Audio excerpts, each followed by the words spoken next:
going on, guys? This is Pete with Auto Repair Tips. In this video, I'm going to show you how to check your transmission fluid. If you enjoy the video, hit the like button, subscribe to the channel, and hit the bell for notifications. For this video, I'm using a 2007 Jeep Wrangler.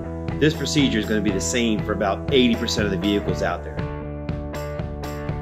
One of the first things you're going to want to do is make sure your Jeep or whatever vehicle you're checking is on a level surface.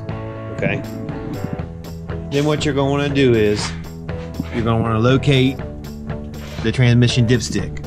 Okay, it's right back here. Most of the vehicles, it's towards the back of the engine. Okay?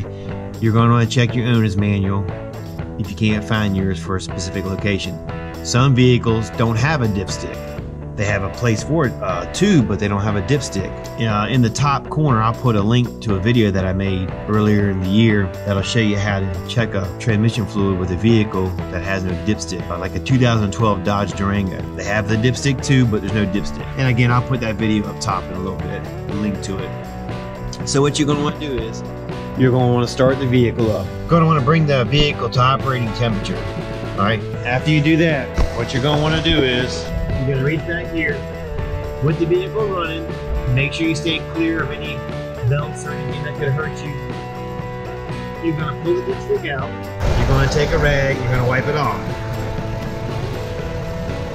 All right. You're going to reinsert the dipstick in here. This time when you pull it out, you're going to check the fluid level.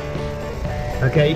Again, you have to do it with the car running. If you look right here, just about every vehicle has a hot and a cold level mark. This level is fine, it's right at the mark. But if you look really close, you can see that it's dark, it's brownish in color, okay? So it does need a filter fluid change. So that's probably what we're gonna go do is change the filter fluid. Like I said earlier, this is gonna work for about 80 to 90% of the vehicles out there. You definitely wanna make sure you check your owner's manual and make sure there's no special procedures in your particular vehicle.